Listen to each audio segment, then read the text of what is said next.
Hello, and welcome to the Bitcoin Roundup podcast presented by Coinbits. We bring Bitcoin news, hot topics of conversation, and deep dives into a variety of Bitcoin topics to you weekly. We are Coinbits, a Bitcoin financial services company. Check us out at coinbits.app. This recording is for informational purposes only.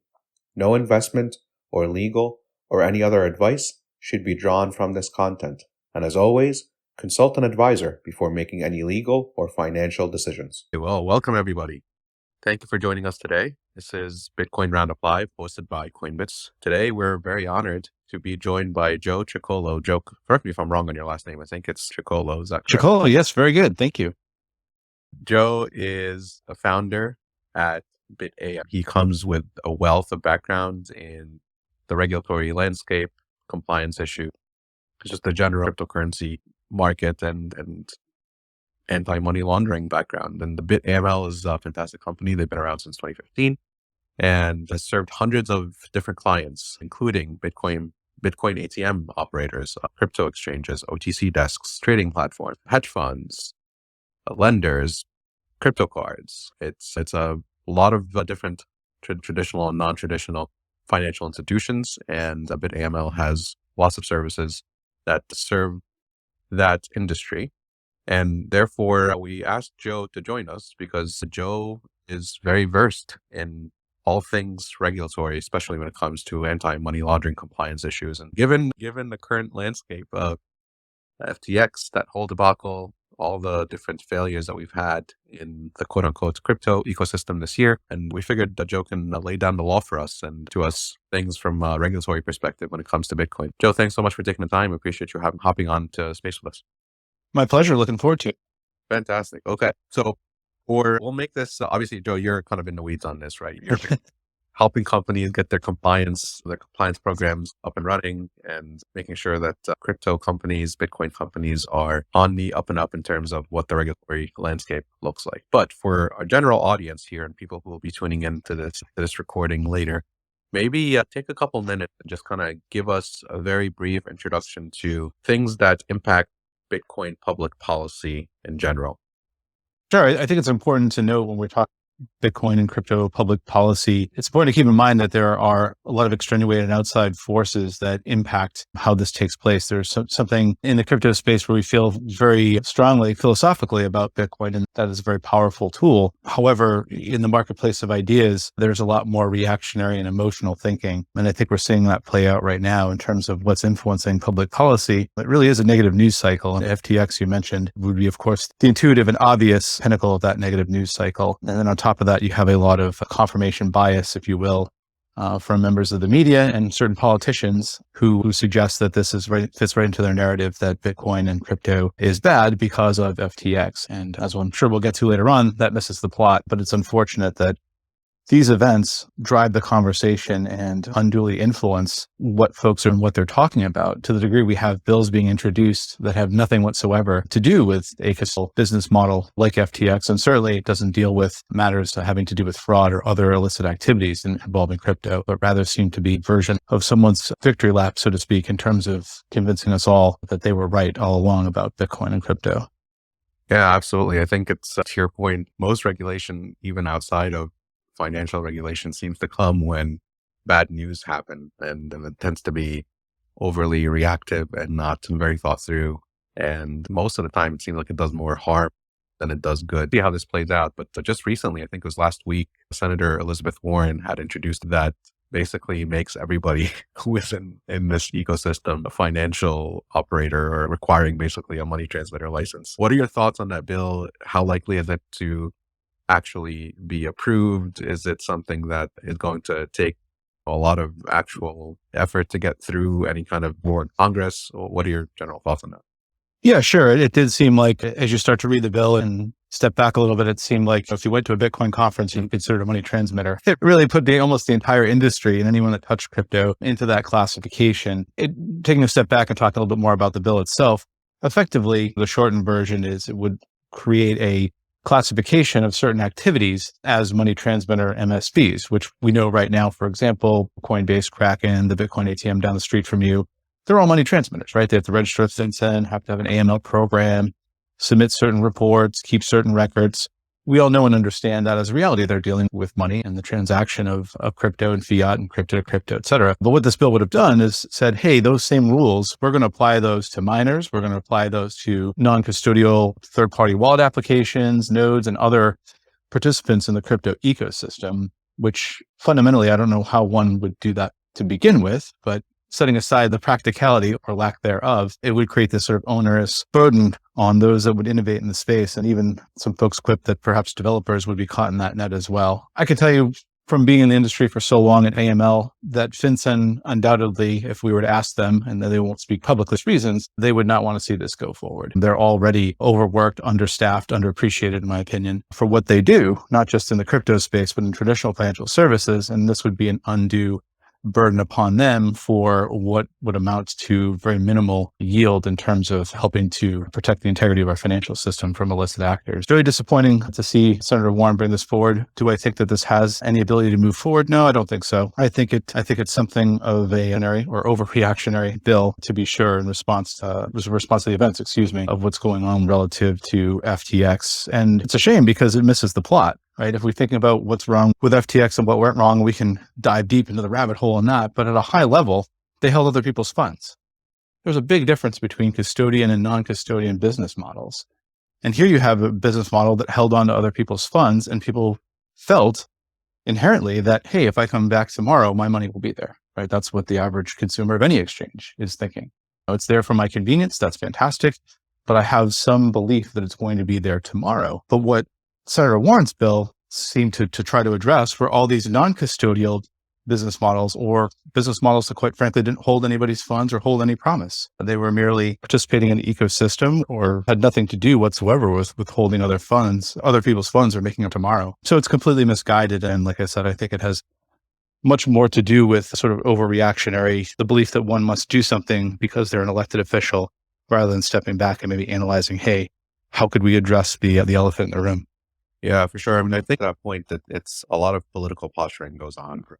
Hard for, I think, the everyday citizen, the people that are not following these stories closely or are in some kind of public office to really understand what is political posturing and what is intentional bad policy, or what is intentional policy that intends to be good but is actually not very good. And because these public officials, all of them are very good at acting. And so Elizabeth Warren could be just posturing, knows that this has no intention or no checking, but doesn't change demeanor around presenting it. And so that's interesting. So before we get into kind of the more nuanced discussion around the regulatory field within Bitcoin and kind of where Bitcoin fits between these federal public policy, state public policy, maybe higher level, Joe, and I think this is probably right up your wheelhouse, maybe for people who are maybe not familiar with the regulation in financial environment, high level, like the two biggest, I think, fields of regulation in the financial space would be the know your customer and anti-money laundering type laws. And those are probably the most frequently heard or discussed topics within Bitcoin space. Maybe at a high level outside of Bitcoin, explain what those are, what they aim to do, kind of how they're carried out in traditional financial markets. And then we can turn that to Bitcoin after. Sure. Yeah. So when we're talking about AML or anti-money laundering, KYC or know your customer is a piece of, or a component, one of the strongest components, I would argue, of AML. So they interlock and fit together. And under the umbrella of AML, our government has tasked financial institutions, which they define by a series of different types of companies, sort of insurance companies, casinos, banks, credit unions, money transmitters, check cashers, the list goes on and on. These financial institutions are obligated by our government to participate and have in place a AML compliance program. And the goal of AML and an AML program is to have a series of procedures, controls, and countermeasures to detect, deter, and prevent potential money laundering within our financial system.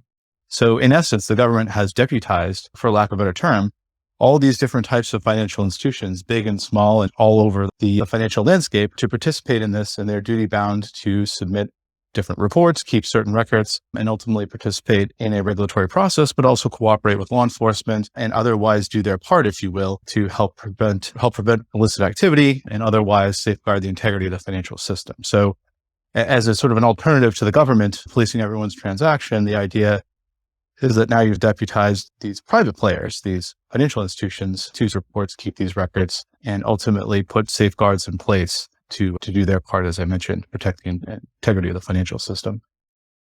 Fantastic. And how effective would you say outside of Bitcoin, outside of crypto, how effective would you say generally those regulations are actually doing what they say? I mean, I think in the crypto space, the general sentiment is these are not very effective, and they end up creating honeypots of consumer data and very sensitive information for different people that become centralized, because a lot of these they're not necessarily they're not security institutions per se, right? But this is the security task of keeping all this information safe and safeguarded, and so they end up revealing hack after hack and a lot of after things like that. So how would you rate the effectiveness, again, outside of Bitcoin, outside of crypto, of the current KYC AML landscape in the financial world?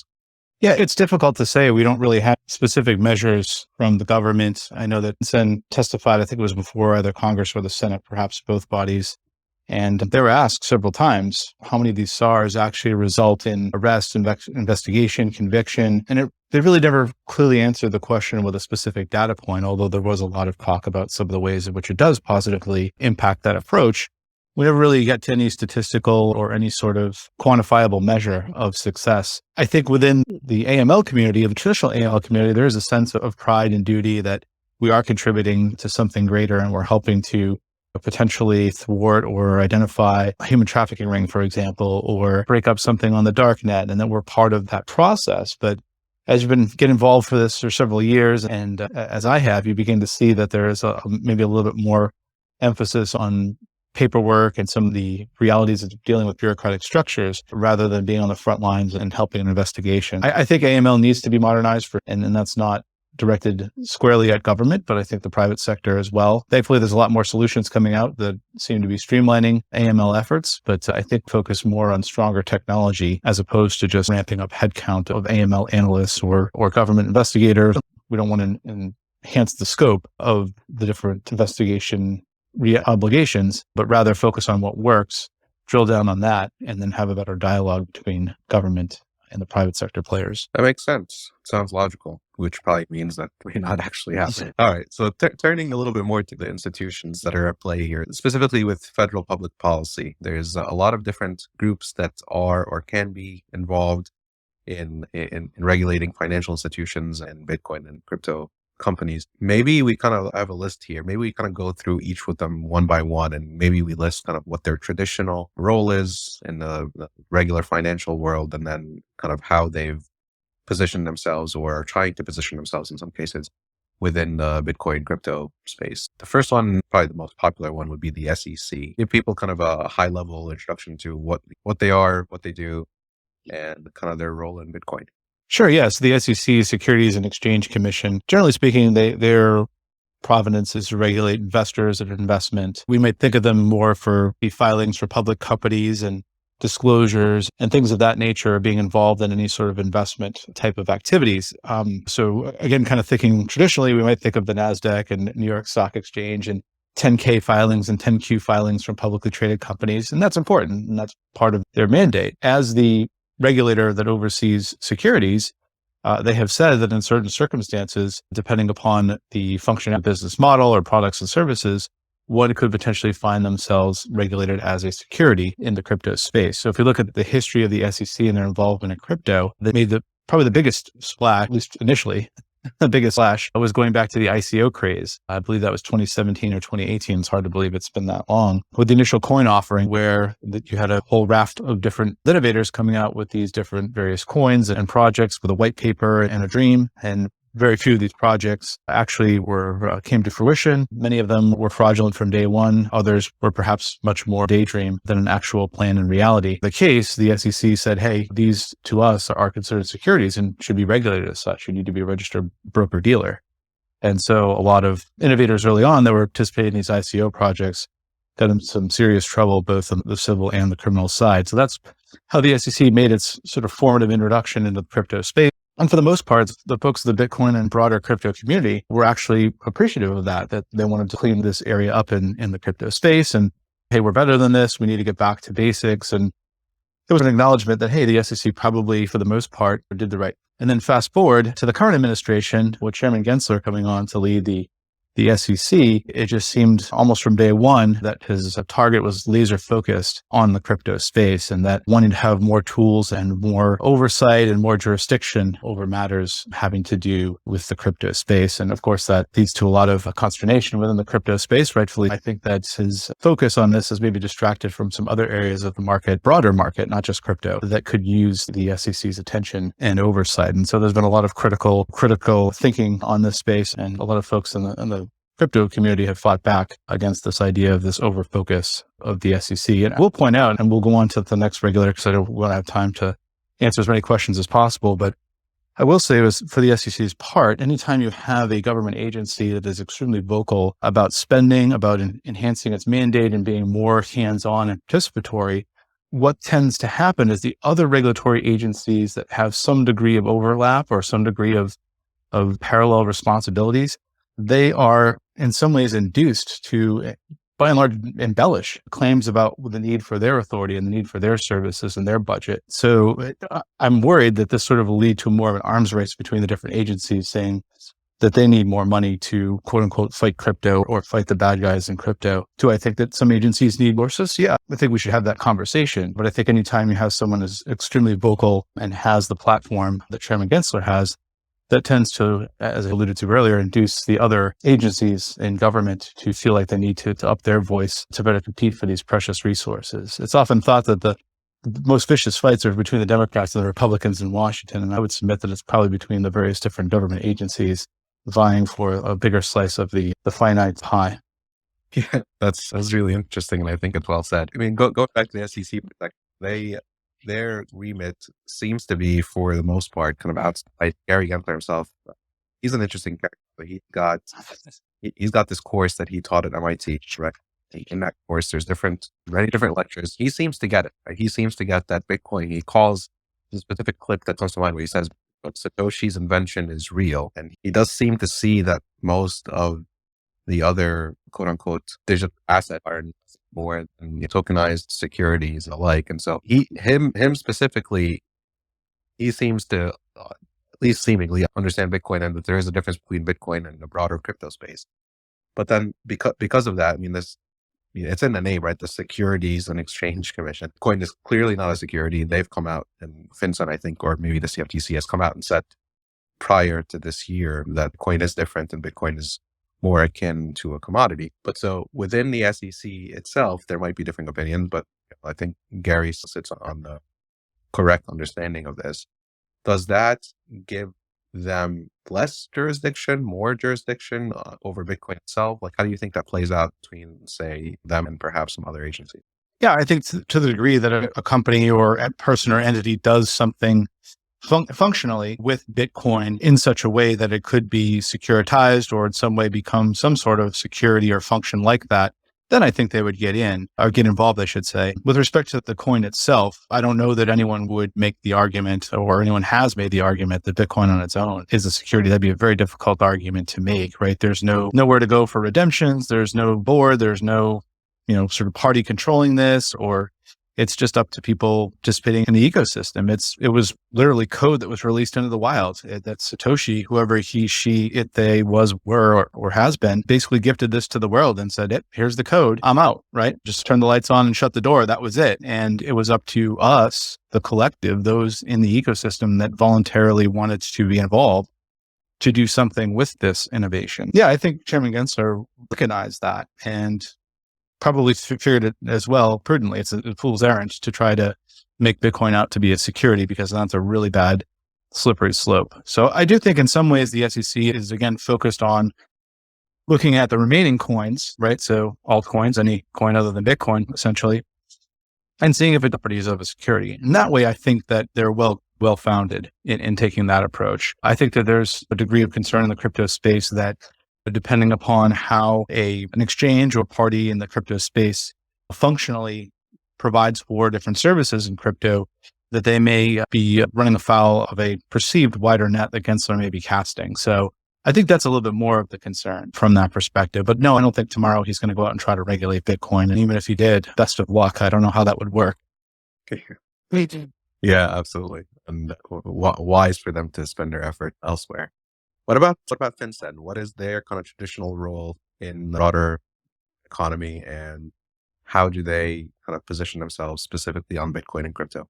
Sure. Yeah. FinCEN's an interesting organization in that it has many different parts here. So FinCEN stands for Financial Crimes Enforcement Network. It's a bureau within the U.S. Treasury, and they're tasked with many things. And I'll focus this to maybe the crypto side of things, and then maybe kind of broaden it out a little bit. With regard to their day-to-day function as an organization, they take in SARs and CTRs, which I think folks here might be familiar with, Suspicious Activity Report and CTRs, not just from money transmitters or MSBs, but from banks and other agencies or other financial institutions, and analyze that and act as a data broker, if you will, with law enforcement and others to synthesize these records, analyze them, and provide this sort of hub of information for investigate leveraging that SAR and CTR data. So that's an important component of what they offer. But in addition to that, they have the regulatory mandate of overseeing this broad category of what are called non-bank financial institutions, or NBFIs. And so just as it sounds, non-bank financial institution, it's any financial institution other than a bank. So that includes insurance companies, casinos, check cashers, money remittance services, money transmitters, of course, both crypto and traditional. And in that role, they, among other things, they require money transmitters, crypto and traditional, to register with their agency and then submit to regulatory examinations on a recurring basis. And those regulatory examinations include review of their AML compliance program, which is required from day one of operations, and a raft of other requirements of record keeping and reporting. So that's sort of them at a very high level. I don't know if there's any questions on that, or if we want to go a little bit deeper. Again, it's kind of confusing in some sense because they oversee these non-bank financial institutions, but they also receive SARs and CTRs from banks. So a little bit of a crossover in some of their responsibilities. Yeah, well, I mean, I think what's interesting, and it kind of went under the radar yesterday, was in a filing to essentially extradite and arrest Sam Bankman-Fried. The FTC came out and said that FTX, the FTT token, is a security. But I don't think we've really heard from FinCEN, which you would think we would hear a lot more from in this FTX debacle regarding the whole situation. Am I misinformed? Have they published anything? Have they said, hey, like, this is within our jurisdiction, there's financial fraud going on here, we need to step in, we need to be our measures? Are they involved in this? Or do we not find that out until the actual trial takes place, and that's when they would step in and provide evidence to the court? How does that work? Yeah, to my knowledge, they haven't opined publicly on the topic. It may be for strategic reasons. I'm just going to speculate here that my hunch is that there are probably any number of different SARs filed. So for obvious reasons, if that is the case, again, I don't know that because SARs are very confidential. But if that were to be the case, that would maybe be a partial explanation as to why FinCEN may be keeping quiet at the moment. But where they come in and how they intersect with FTX, we won't know. But at this moment, it appears to have been referred over for criminal. So generally, when you have a regulator involved, they're much more focused on the civil litigation side. And to the degree that they believe there's criminal elements involved, they'll refer it to DOJ for criminal investigation. So that has happened on occasion during examinations, but very rarely. Most examinations that they conduct are of companies that have registered, and from all outward appearances are aiming to comply. So I think in this case, it just moved over into the criminal side, and it's comfortably in the hands of DOJ. Gotcha. Makes sense. Okay. What about the CFTC? What is their kind of traditional role in financial markets? And when it comes to Bitcoin and crypto, what is their remit or their attempted remit? Because I know that they're sometimes looking to increase their jurisdiction. Yeah. So CFTC, Commodities Futures Trading Commission, this agency is historically, would think of people with what's the price of sugar in other different commodities, and think of the old commodities market in Chicago. But where they get involved in crypto is that the CFTC has said historically that in certain circumstances, depending upon how it is utilized in products and services, crypto could be considered a commodity and would fall under their authority. So they have talked publicly about DAOs and futures contracts and things involved in the crypto space that they feel would be under their authority. They have been fairly busy. I think they don't get nearly as much attention and press as the SEC. Again, Chairman Gensler has a very powerful voice in Washington, but CFTC for its part is maybe not the sort of friendly regulator that maybe the crypto space had thought initially. I mean, we had Crypto Daddy for a while, right? So that counted for something, but over time, the CFTC has itself to be to the task, has pursued various enforcement actions, and has been otherwise pretty vocal in the space. It's just of the agencies that we've gone through thus far, SEC maybe has the biggest, loudest platform. FinCEN has the broadest reach in crypto. And as you go down the list, maybe CFTC doesn't exactly have as public a profile for a regulator in crypto as the other two agencies and maybe some of the other folks involved in regulating crypto. Gotcha. And I think to your point, the attention that the media gives these institutions has a lot to do with their ability to draw on public interest and therefore draw on power.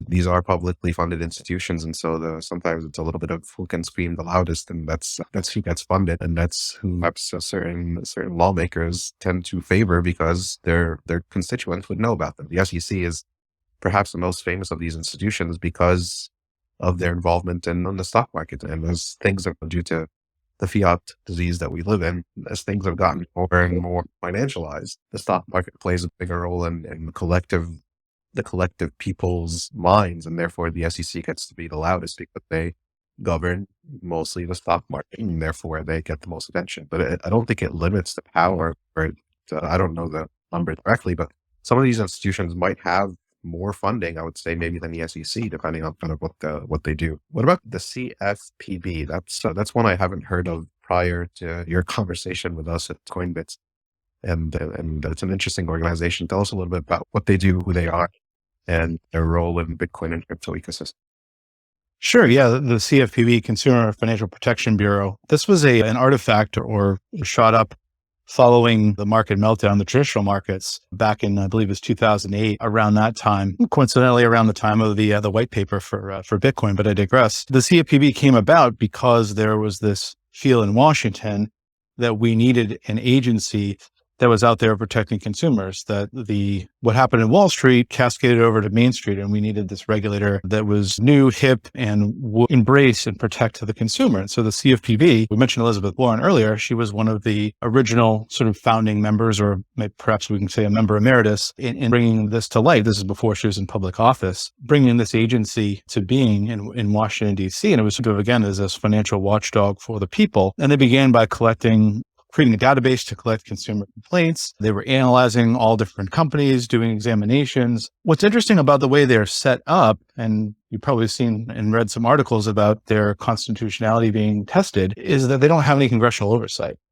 So unlike other agencies, which can be hauled before Congress, right, as a check and balance, we like to think of ourselves as check and balances here in our government, the CFPB was designed by design to not have that check, to be not influenced or overseen by Congress. Maybe people say, wow, that's actually a good thing. We don't want politicians meddling in things. It is to an extent, but then that leaves the agency more licensed to do as it deems fit. And so there's been some concern, and this is not just in the crypto space, this predates crypto, from traditional financial services, banks and others that say, hey, it just doesn't seem like they have any rhyme or reason, right? They ask for permission, they show up and conduct an exam. There's no real exam cycle like there is with other examiners. It just seems like their mandate, which by the way is American and anything that has to do with a financial transaction, right? So it's a very broad mandate of coverage that they have as an agency. And they endeavor to do all these different projects, if you will, and investigations into different types of services, into different companies specifically. And it doesn't have the same choreography, if you will, of other regulators in Washington. And so where they're coming in with the crypto space now is fairly recently, they published an analysis of consumer complaints they've received that involved crypto. And many of them involve outright frauds where people were deceived, whether it's a romance scam or some sort of fake investment, Ponzi schemes. But a lot of the complaints, and I think this is pretty interesting, a lot of the complaints were things that, in my humble opinion, could have probably been addressed with a simple phone call or a simple disclosure or a simple engagement with that particular customer that at their core were most likely a fundamental misunderstanding. Anytime you have a new product or service or new technology, especially crypto, going to be a lot of questions, and there are going to be a lot of misunderstandings. And it seemed to me that a lot of those complaints, if we're doing a sort of introspective analysis here as an industry, are things that we as an industry could do better to get out in front of. But it's interesting that where the CFPB is going from here. They've been poking the banks lately and trying to expand their mandate, expand their coverage to include overseeing customer service within banks. And of course, the banks are pushing back on that. And it might be fun to take a jab at the banks since we're all in crypto, but we have to realize that we're financial institutions too. And so that could very well cascade down to non-bank financial institutions like crypto exchanges and others, where you have an agency that maybe is a little bit more involved and a little bit more hands-on, shall we say, in overseeing what it means to have a customer service experience and what is expected of one. Yeah, and I mean, I think that, listen, I'm kind of personally split on this because I think the entire banking industry, the user experience of a traditional bank is complete garbage and it's so bad.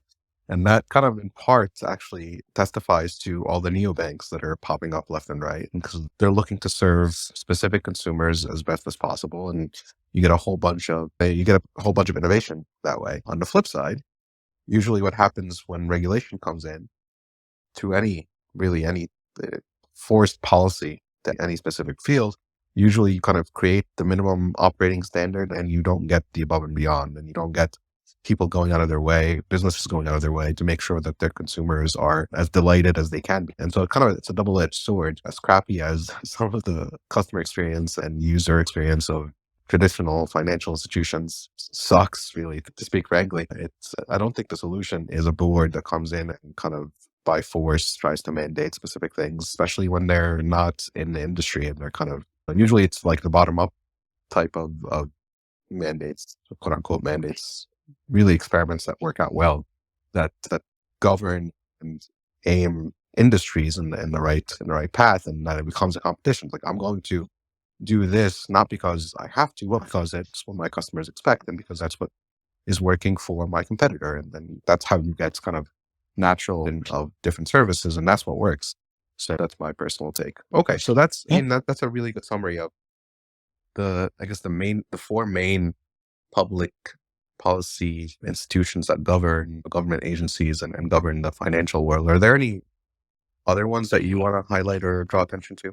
Yeah, I guess stepping away from Washington, D.C. and getting to the state level, what I think is unique and in some ways really holding us back in the U.S. is that each state, with the exception of Montana, but each state and territory in the U.S., with that one exception, requires money transmitters to obtain a license to engage in activity with their customers. Now, when it comes to crypto, there are several states that have taken no action or no opinion stance. I think we've heard that terminology in the crypto space before, whereby they don't see it as money transmission. But nonetheless, you have quite literally, each state is almost a country unto itself in terms of obligating either a license or some sort of formal permission, or at a minimum, some sort of oversight for engaging in money transmitter activities. And all these states have requirements that, quite frankly, are as different as the states themselves in terms of all the different forms and deadlines and what needs to be submitted when and how and through what channel. And then these licenses are permission-based, meaning that you have to get permission from the state. You have to have them vet your organization, look at your application,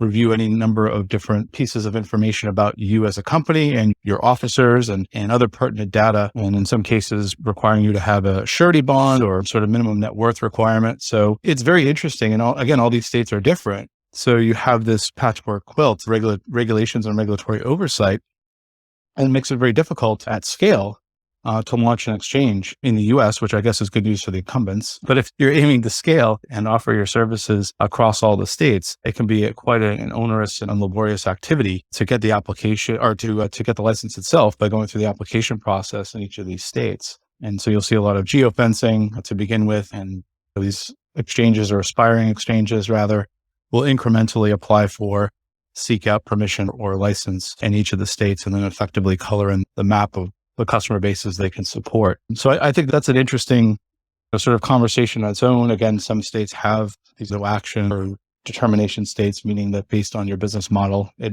could be a possibility that you may not need a license if it's more of a direct wallet-to-wallet or direct interaction with a customer absent a third party. Just generalizing here, but those general characteristics tend to be favorable in these deterministic states. So it's very interesting how that in some ways holds us back. We think about, well, states and all the states are different, have different approaches to regulation. Well, that's all well and good, but at scale, it makes it very difficult to have a national brand in crypto when you incrementally have to, at a minimum, at least engage each of the state regulators up to and including obtain a license, if that is ultimately what they require of you at the end of the day. Yeah, and this is another one of those things that are kind of a double-edged sword. On the one hand, you have competition between states, and that's positive, right? Usually competition means that the best ideas win and that becomes more of a meritocracy.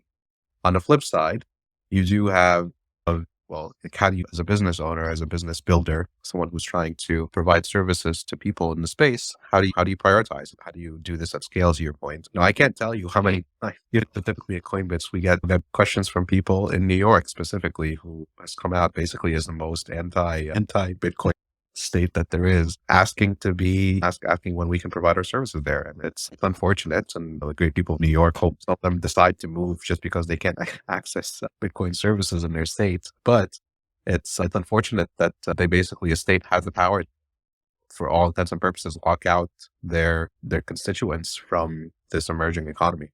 Yeah, no, very true. I think that there is an active competition between the states. I think right now it's maybe not the best time for a policymaker to want to be seen as pro-crypto because of the obvious headwinds with the sort of negative news cycle and what's going on with FTX. Again, not that's an indication of the industry at large, but from an optics standpoint, you can see why policymakers are maybe downplaying or moved on to a different topic rather than play up their participation, sort of marketing or attracting folks within the crypto space. I do think we're going to see the states that have this sort of partial license or deterministic no action states. I think many of those states are probably going to move forward with full licensing across the board and just say, you know what, at the end of the day, you're a money transmitter. That was one of the earliest states to do that was Washington State, that just basically came out, I think it was in 2015. So it was quite some time ago. And yeah, well, FinCEN says you're a money transmitter. So we're not going to pick apart business models. If you're offering any sort of exchange, fiat to crypto, crypto to fiat, or crypto to crypto, you have to get a license with us with very minimal exceptions, if any. Right. So I think some of the states that have these sort of partial or so-called no action for certain business models, we're going to start to see some of them go full license across the board, which is unfortunate. But I think that there's a lot of pressure right now on policymakers and regulators.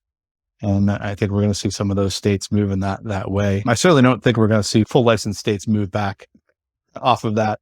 It would be very unpopular for them to back off. What I do think is going to be really interesting, if we're talking about states, is what's going to likely pay out in California in 2023. So for those that are unfamiliar, I mentioned Montana is the only sort of exception to not have a money transmitter license requirement at all, both crypto and traditional. But California is unique. By the way, you'll never see California and Montana in the same sentence ever again, but for this conversation. But anyway, California, it does license traditional money transmitters, of course, but for crypto, at present, there is no licensing regime for crypto or for exchanging activities involving crypto. So indeed, when someone launches a crypto exchange or a trading platform or any sort of product or service, generally one of the first bits of advice they get is, hey, you want to start in California, right? Because effectively it's the fourth largest economy in the world if it's its own country, and no permission-based license. So you still have to register with FinCEN, you still have to have an AML program. That doesn't go away, right? That's still there, but you don't have this admitted barrier to entry that is a permission-based license. And oh, by the way, you're open up to this really large economy that is basically the size of Germany in terms of its GDP. So it leaves an amazing opportunity. But right now, California says, hey, okay, we've got to sit down and put together our regulatory framework. And there's a number of different parties involved. We have the governor's office with an executive order that, hey, let's balance innovation and consumer protection and do it the California way. That sounds pretty upbeat to me. You have the legislature, which has its own idea. It seems to want something that looks like the BIT license in a cheap disguise. And then you have a regulatory agency, the DFPI here in California, which oversees money transmitters and a raft of other industries, basically caught in the middle, right? They want to do their job. They've got well-meaning and talented folks there, and they're just, in some sense, waiting on the sidelines for what's to come. Although they are doing a lot of policy work and outreach in the industry, they're caught in the middle, waiting to see what the legislature might do and or what the governor might do in terms of either signing something from the legislature or coming back and readdressing his executive order. That's interesting. I think to your point about the states competing, it's first California. I didn't realize it was that big, the fourth largest economy in the world. I think that's telling. I knew Texas was the ninth. I didn't think that was that far ahead. But I think that to some extent, we kind of laugh about this as Bitcoiners and say there is no. You can try to instill rules on top of Bitcoin all you want, but the next block is coming in 10 minutes, and you. But for the broader people that are not yet Bitcoiners, people that are no coiners, people that are kind of seeing what happened, it's going to make it maybe a little more difficult for those people to access the Bitcoin economy, at least from an on-ramp perspective, to get to that point where Bitcoin it becomes kind of ubiquitous in the entire world because of things like that, right? Because of the bit license in New York. I mean, who knows how many years back that's going to set New York when that's all said and done, and if California goes that way, and then we'll see because we also have states that are on the flip side, right? So we know, for example, Wyoming and Texas they're from a state regulation standpoint, they're kind of leaps and bounds ahead of where New York is, for example. And so this competition between states is going to be very divisive. And I think for the everyday person, it's going to be hard to tell what's what until almost like the dust settles in a way. It'll be interesting to see how this plays over the next 5 to 10 years here. Any kind of closing thoughts on kind of state public policy? One thing actually I wanted to ask you, if you don't have any specific thoughts on the states, is money transmission license definition. So you said FinCEN has its definition and gets to decide who is a money transmitter and who is not. Do individual states, how far do they veer from that FinCEN definition, and how does that impact companies looking to be in the Bitcoin and crypto space?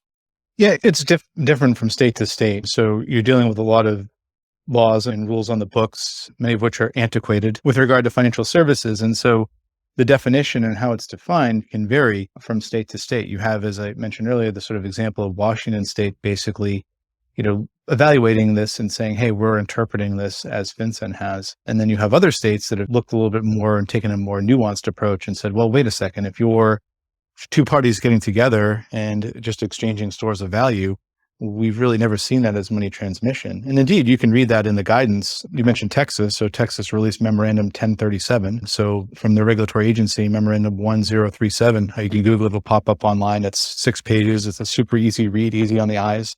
And they basically spell out, hey, look, if two parties are getting together, and they use the example, or one of the examples or business models, I should say, they talk about is Bitcoin ATM machine. Look, they're just using their own, they're selling their own supply of crypto direct to the other party. We don't think that's money transmission. So those states that have taken a little bit more of a nuanced approach, that's their interpretation, right? So there's any number of forces here. If we want to talk about politics and the different states competing against one another, some states have gone the way of using legislation like Louisiana saying, hey, we need to kind of modernize and overhaul legislation in general to address this.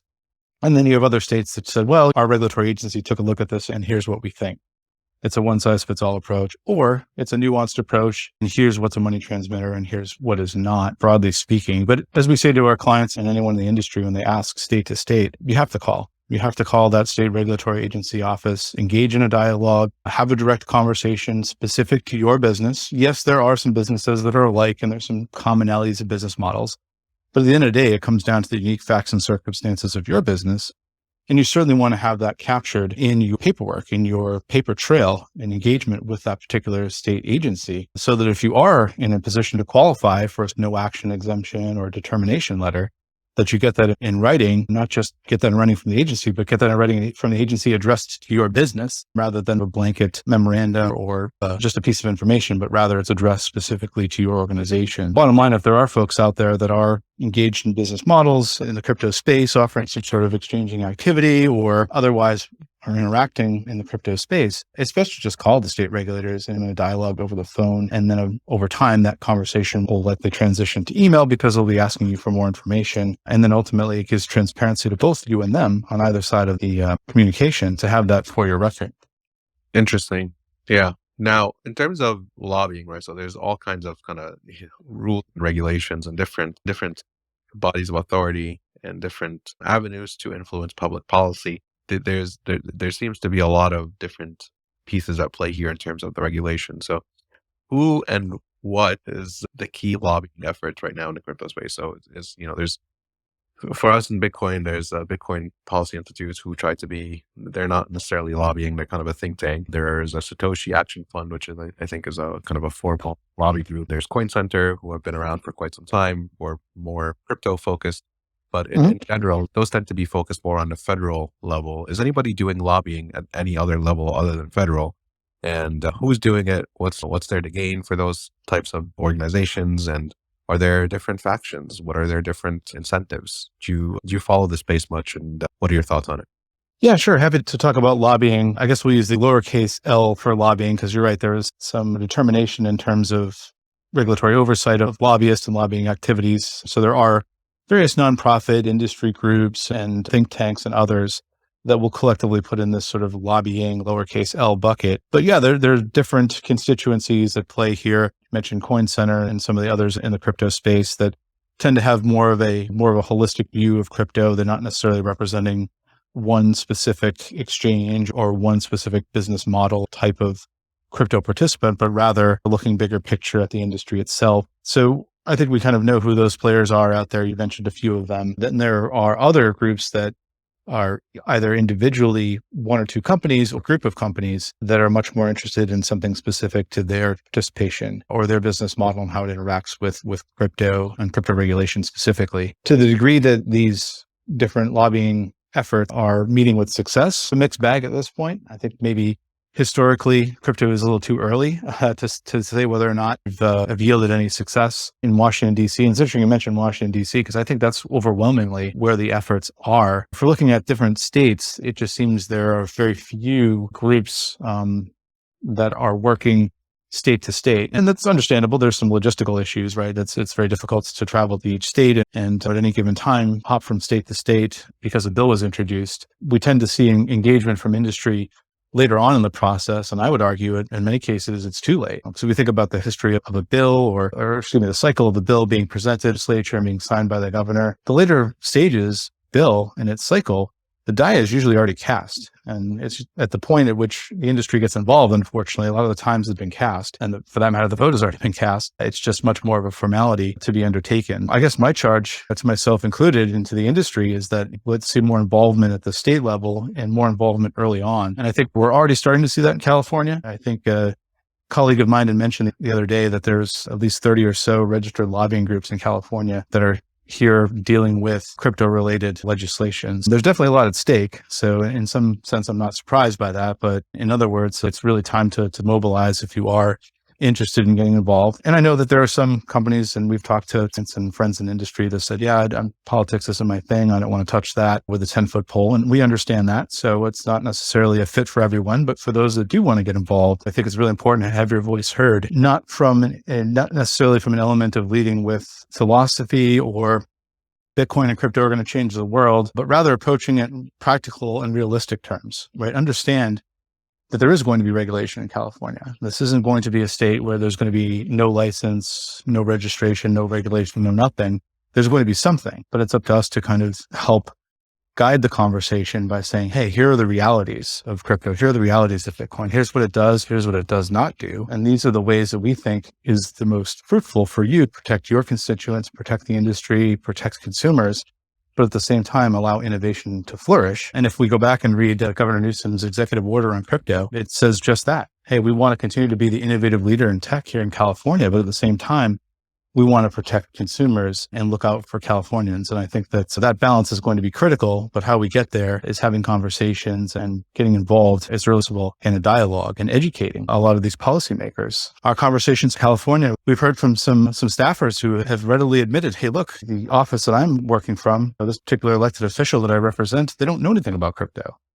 And they're fully willing to admit that behind closed doors. So what do you have for us? What should we look at? What are some of the issues? What are some of the ways in which crypto is being used, right? And at that point, you kind of understand, hey, I have an opportunity to kind of educate and talk about what I'm passionate about. Doesn't mean they're going to agree with what I'm looking to see at the end of the day, but if I can present it in an objective way and point out the features, the do's, the don'ts, that gives us the best chance as an industry seeing legislation, seeing regulation that is smart and not overly burdensome.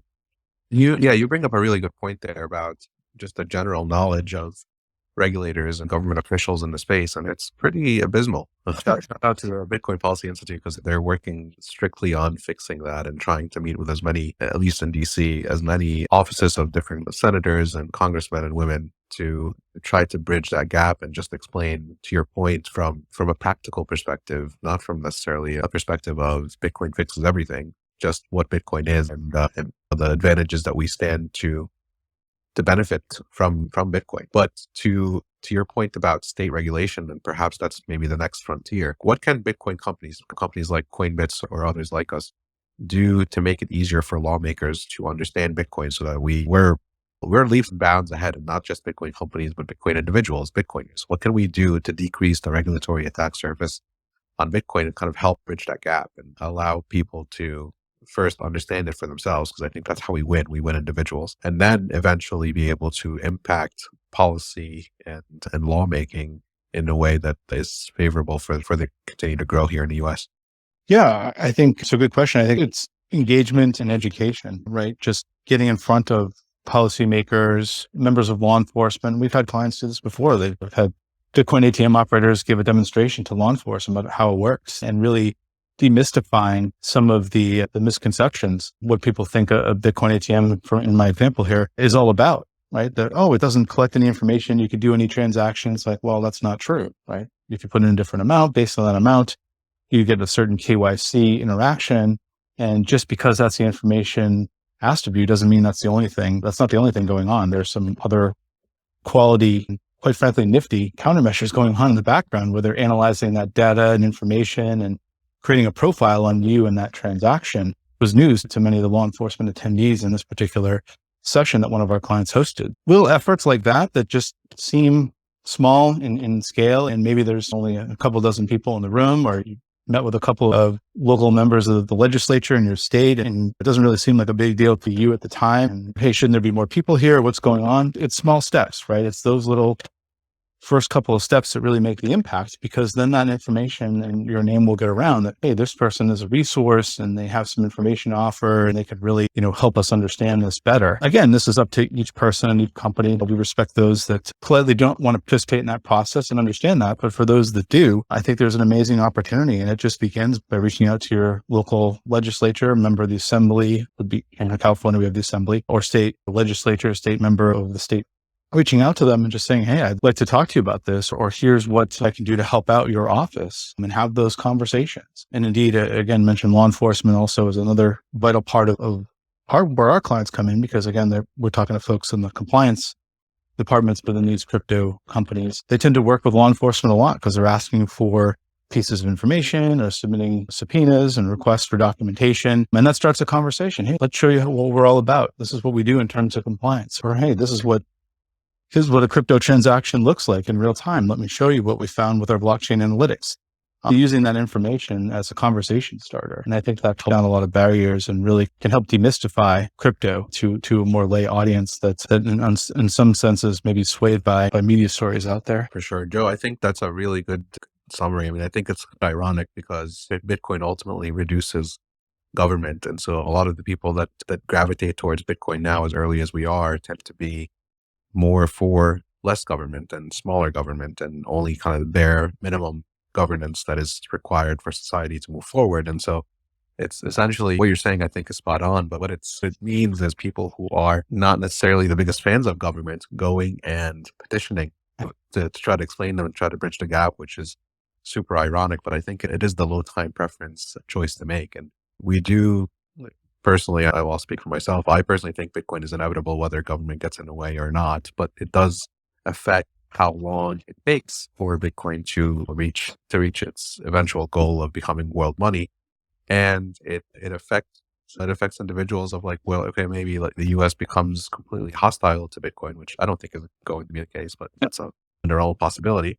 And so then it becomes okay, well, where am I going to go that's not going to be hostile? And you get into the game theory of international politics and Bitcoin, which we're fortunate. And so it's ironic in that way, in that you as a potential small government person to go and petition your government, even at the state level, to help them understand, to help them at least be aware and to minimize the impact yourselves and then to your future Bitcoin holding family. But yeah, no, I think that's, really sound advice. I think we almost owe it to our future selves, right? That's what I mean by low time preference.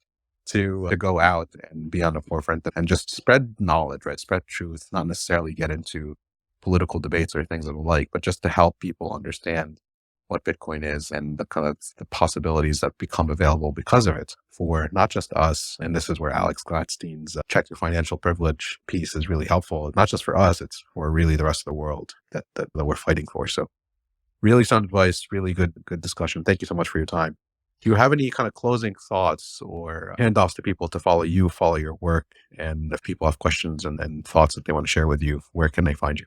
Yeah, absolutely. Before I share my info, just some closing thoughts. I appreciate the opportunity to do. I would say to folks, first, don't panic. I think that there's a lot of negative news right now about crypto. The price is down and somewhat our mood in the space is down along with it. And there seems to be this sort of overreaction, somewhat scripted, you would think, from Washington and from policymakers saying, we need to do something, we need to do something. It's important to not buy into that necessarily and don't panic.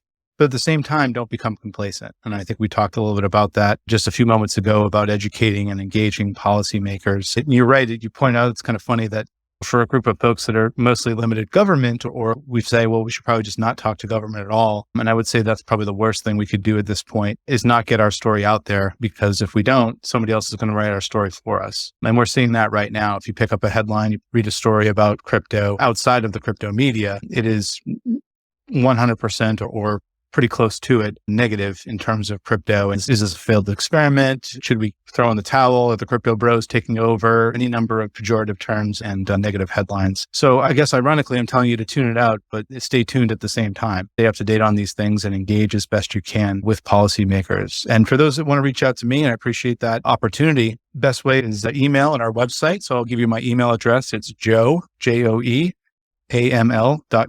So joe@bitaml.com. And as that email address might imply, our company URL is bitaml.com, bitaml.com.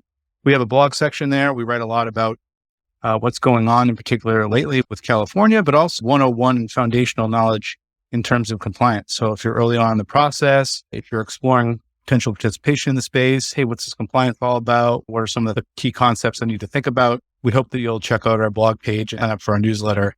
And yeah, I'd love to stay in touch. And even if it's just emailing me to say a quick hello or start a conversation, I'm happy to connect offline. Awesome. Okay. Well, thanks so much, Joe, for your time. Enjoy holiday season and the weather out there in California is, but basically the central and east of the United States over here in the next couple of days is going to be frigid. So enjoy the warmth if you're out there in California, and have a great week. I appreciate the well wishes and happy holidays to you and everybody else. Thank you. All right. Thanks so much, everybody, for tuning in. We do these every Friday afternoon. Join us here on Twitter, usually around 2 p.m. Eastern time, and to have you join the conversation and learn from us as we go. And if you haven't already, if you're new here, if you're not following us, check out Coinbits, coinbits.app. It's a financial services company. We think we've nailed the best user experience for Bitcoin DCA services. So we've got Bitcoin roundups, which is a way to quickly and without the feeling of investing, get some Bitcoin exposure, which rounds up your everyday purchase change and buys that for you regularly once you hit a specific limit Bitcoin. And we've also got Savings Habits, which is a completely user-controlled experience for DCA, which I'm sure you'll love if you check it out. So Coinbits.app, check us out. And with that, thank you all so much for your time and for your attention, and we'll talk again soon. Have a good weekend, everybody. We hope you've enjoyed this episode of the Bitcoin Roundup podcast presented by Coinbits. So what do you think of the conversation? Share your thoughts with us on Twitter @CoinbitsApp, and be sure to subscribe to be notified of our next episode release. Thanks so much for listening, and we'll catch you next time on the Bitcoin Roundup podcast.